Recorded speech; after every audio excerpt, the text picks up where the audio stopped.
just set up a committee to do a thorough assessment of what transpired in all the constituencies across Ghana. So I don't think that at this point hazarding any responses, even though I have a sense of what it is that may have informed the outcome of the election in Sekondi. Was it a wave? Was it a wave? Oh, the wave was part of it. Our delegate system, I believe, was part of it. Economy was part of it. Some projects that are not being completed were part of it. The propaganda was strong. Strong propaganda. Strong. Make statements to the effect that they've given you money to build toilets. The 1 million per constituency promise that His Excellency the President, I think it was on your network, that Sam George and I were having a discourse with Sewami here, where this issue of 7 million came up.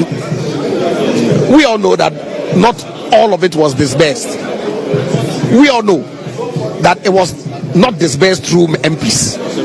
There was a vehicle that had been set up by the state, but they went about their pickups every day, morning, afternoon, evening. Mercer has taken our 7 million. He says he's built toilets with it. Where's our $7 million? He's going to build houses in America. He's built houses here. He's done this. He's done this. All statements. And it sits in people's minds. You try to explain, but that's the nature of politics. So we move. Do you ever think that Western region will turn greener the way it did? Ever? Not at all. Not at all. In all honesty, not at all. I knew we were going to have problems because going round, I could sense, level of apathy, level of disinterest from some of our party core support base. But the outcome was too overwhelming, and we've accepted the verdict of the people. That as a political party, we have to regroup. I'm dying the whole NPP man. My political future will be decided in due course. You've not yet taken a decision as to whether you're coming back? Your constituents are watching you live on GHOne. You see, I've had a series of interviews since the elections, and I've had a series of phone calls since the election, and so I'm constrained in responding to as regards my political future now. But I can tell you that my first inclination is to stay off from constituency politics and support my party at the national level. That's my first inclination. But of course, like I said, the engagement is still ongoing, and so in the course of time we'll see where the chips will fall. Support nationally, is that to take up a national position? No, not necessarily, but I can speak.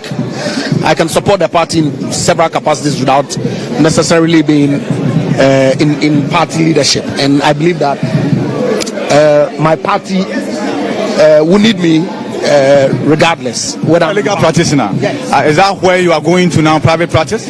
Certainly. My law firm has always been working, so I'll just go back and join the young men who've manned the fort in the 4 years that I've been absent. Because remember, during my first term, I was not in the executive, so I was still actively practicing. So I'll just go and join them, and then we'll see where the good Lord will take us to. Weighing your option, was that a good decision to take, abandon private practice and come into politics? Public service is always a good option.